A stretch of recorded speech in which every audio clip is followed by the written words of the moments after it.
Let's learn about comparing elevations of two locations.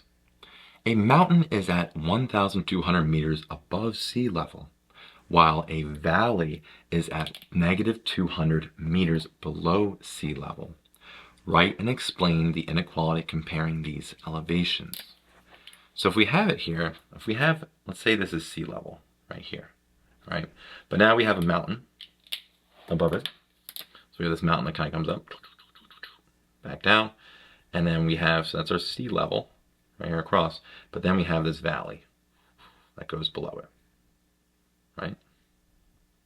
All right, right there. Now it's not drawn to scale, so don't hold me to it. They tell us here that the peak is 1,200 meters above sea level, and here we have a valley of negative 200 meters below sea level. All right, so that's a negative 200 right here, and we have a positive 1,200 meters above sea level right there for our mountain. We want to compare these two and explain. So 1,200, that positive value, that meters, is greater than the negative 200 meters right there.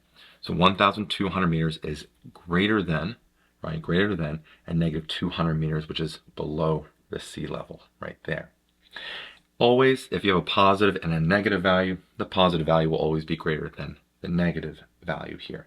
So 1,200 meters is greater than, we're above that sea level, the sea level right here, we'll label it sea level. All right, we can think of that almost like a zero. We're 1,200 meters above it for the mountain, and that's greater than the negative 200 meters below sea level of the valley. So 1,200 meters is greater than negative 200 meters. I hope you learned something here about comparing elevations of two locations. And as always, thanks for watching.